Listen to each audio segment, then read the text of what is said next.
नमस्कार दोस्तों, आप सभी का पैसिफिक एकेडमी में फिर से स्वागत है। आज हम आपको पढ़ाएंगे रासायनिक समीकरण के बारे में। किसके बारे में? रासायनिक समीकरण के बारे में।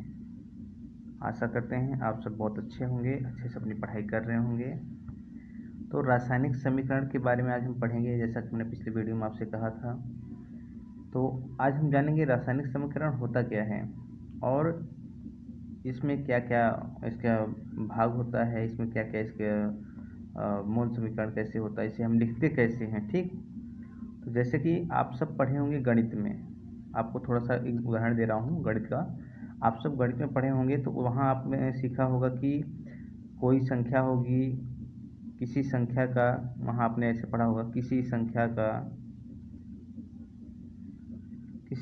का 5 गुना किसी संख्या का 5 गुना 30 है। कितना है? 30 है। इसे समीकरण के रूप में व्यक्त कीजिए।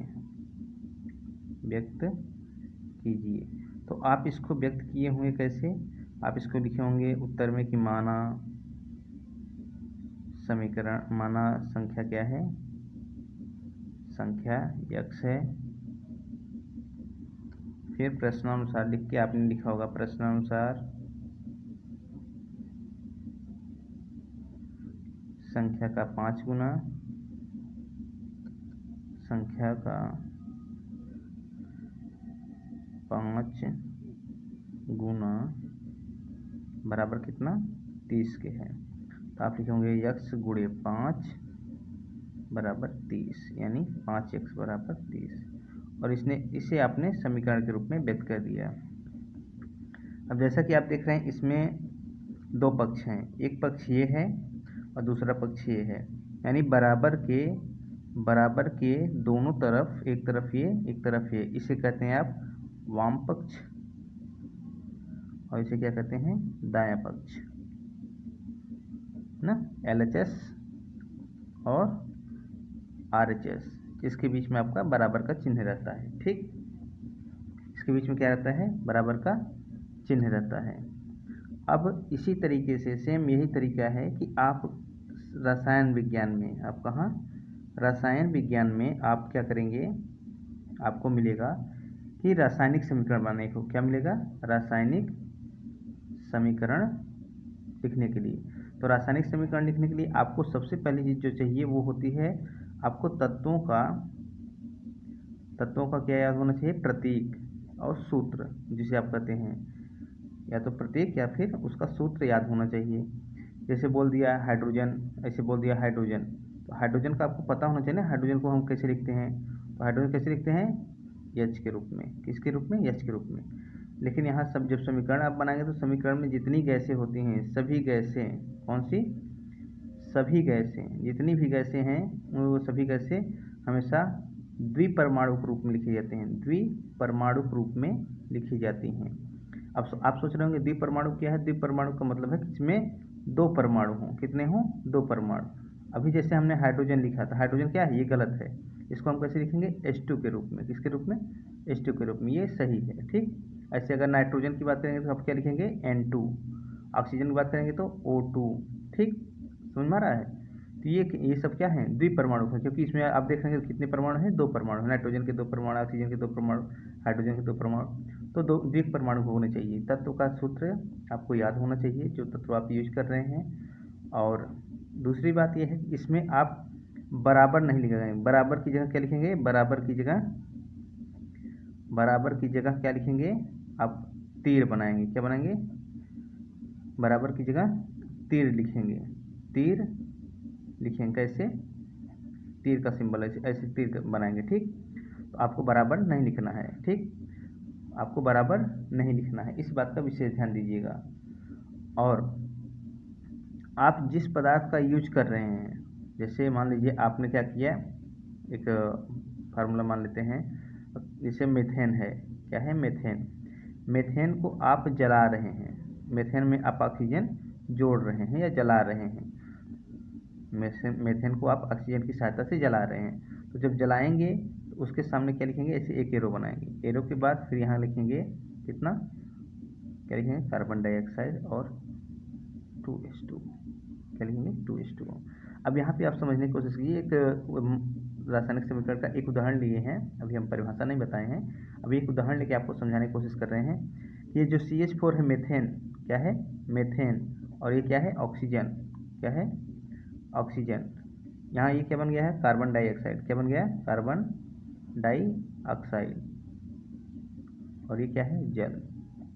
तो ये जो बना हुआ है, आप इसको क्या कहेंगे, अभिकारक, क्या कहेंगे, अभिकारक। इसका नाम क्या है, अभिकारक। और जो आपको मिला है ये क्या है आपका, इसे बोलेंगे उत्पाद, क्या बोलेंगे, उत्पाद या प्रोडक्ट। इसे क्या बोलेंगे, अभिकारक या फिर रिएक्टेंट, क्या बोलेंगे, और इसे प्रोडक्ट बोलेंगे। ठीक, तो आप देख रहे हैं तीर के बाएं तरफ, तीर के बाएं तरफ जो भी तत्व, जो भी यौगिक, जो भी पदार्थ पाए जाएंगे उसे हम क्या कहेंगे, अभिकारक। और तीर के दाहिनी तरफ जो भी तत्व या यौगिक, जो भी पदार्थ बने होंगे, जो भी पदार्थ बन के तैयार होगा उसे हम क्या कहेंगे, उत्पाद। तो ये क्या है, अभिकारक और ये है उत्पाद। रासायनिक समीकरण में यही तीन चीज़ें मेन होती हैं। क्या क्या होती हैं कि एक तरफ अभिकारक होता है, अभिकारक से क्या बनाते हैं हम, उत्पाद बनाते हैं। अभिकारक से क्या बनाते हैं, उत्पाद। जैसे आप गेहूँ लेते हैं, गेहूँ का आटा होता है, आटे में आप क्या करते हैं, आप गेहूँ लिए, ठीक, क्या लिए, गेहूँ, और गेहूँ में आपने क्या मिलाया, गेहूँ के आटे में पानी मिक्स किया आपने। पानी मिक्स करने के बाद आप क्या बनाते हैं, रोटी, क्या बनाते हैं, रोटी। ये अभी यहाँ पे ये क्या हो गया, गेहूँ का आटा और पानी क्या हो गया, अभिकारक, और रोटी क्या हो गया आपका, उत्पाद। समझ में आ रहा है। तो इसी तरीके से सेम यही तरीका है रासायनिक समीकरण बनाने का। आपको आगे सिखाया जाएगा कि रासायनिक समीकरण हम किस तरीके से बनाते हैं, क्या क्या तरीका और होता है, सारी चीज़ें सिखाई जाएंगी। तो अभी आपको दो चीज़ें याद रखनी है। पहली चीज़ क्या है कि द्विपरमाणु, जो भी गैसें हैं सभी क्या होती हैं, द्विपरमाणु होती हैं, और तत्व का जो प्रतीक होता है वो आपको याद होना चाहिए। साथ में बराबर की जगह आप क्या लिखेंगे, तीर लिखेंगे। तो इस तरीके से हमारा रासायनिक समीकरण का जो प्रारूप है वो बन के तैयार होगा। ठीक, अब हम इसकी बात करते हैं, इसकी, आपको ये बातें समझ में आई कि नहीं आई, ना समझ में आई है तो एक बार फिर से। रासायनिक समीकरण को लिखने के लिए सबसे पहले हमें क्या करना होता है, तत्वों को बारे में पता होना चाहिए। और जब उसे हम लिखेंगे तो एक तरफ अभिकारक होता है, एक तरफ उत्पाद होता है।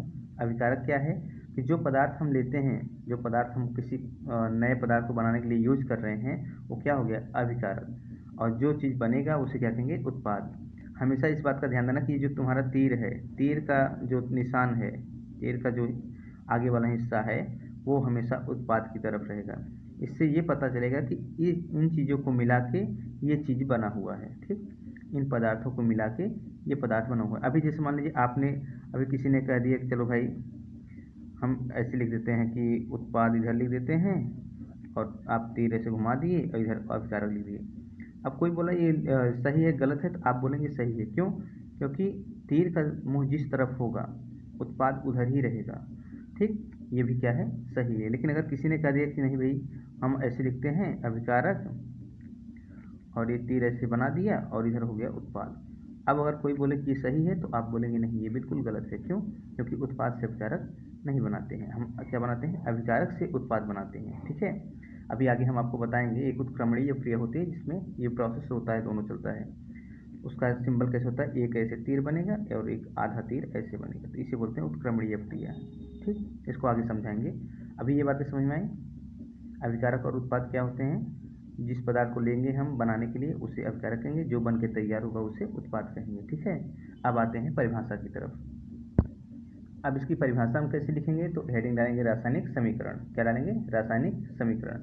इसमें देखिए लिखेंगे हम कि रासायनिक अभिक्रिया को, इसको रासायनिक अभिक्रिया को किसी पदार्थ के प्रतीकों और सूत्रों का प्रयोग करके, रासायनिक अभिक्रिया को किसी पदार्थ के प्रतीकों और सूत्रों का प्रयोग करके प्रदर्शित करना रासायनिक समीकरण कहलाता है। जैसे मान लो कोई पदार्थ है ए और एक पदार्थ है बी, इन दोनों का उपयोग करके हमने क्या बनाया, सी और डी। तो ये बीच में एरो है, एरो का मतलब क्या है कि उत्पाद हमारा इधर है और इधर अभिकारक है। ये ए और बी क्या है, अभिकारक, और सी और डी क्या है, उत्पाद हैं। उदाहरण के लिए क्या देखते हैं, तो जैसे हम मेथेन को लेते हैं। मेथेन जब वायु की उपस्थिति में, वायु के आधिक्य में या वायु की उपस्थिति, आधिक्य मतलब अधिकता में, दहन में, जब ये दहन होता है, जलता है, तो कार्बन डाइऑक्साइड और जल बनते हैं। ठीक, जैसे घर में हम कचरा वगैरह जलाते हैं तो कचरा रहता है, उसमें आग लगा देते हैं ना, तो आग लगाते हैं तो ऑक्सीजन की वजह से जलता है। तो वो कचरा और वो जो कचरा होता है और ऑक्सीजन दोनों मिक्स होते हैं तो उसमें क्या निकलता है, धुआं निकलता है, उष्मा निकलता है। तो जो कचरा और ऑक्सीजन और आग आप दे रहे हैं वो क्या है, अभिकारक है। और जो धुआं उसमें से निकल रहा है, जो गर्मी उसमें से निकल रही है, हीट निकल रही है, उसे क्या कहेंगे, हम उत्पाद कहेंगे। ठीक, अब आगे है, तो मेथेन को हमने ऑक्सीजन के साथ जलाया तो क्या बना, कार्बन डाइऑक्साइड और जल बना। ये अब देखो, तीर के बाएं तरफ जो है वो क्या है, अभिकारक, और तीर के दाहिनी तरफ जो है वो उत्पाद है। अभिकारक की परिभाषा कैसे आप लिखेंगे, रासायनिक अभिक्रिया में प्रयुक्त होने वाले पदार्थ को अभिकारक कहते हैं।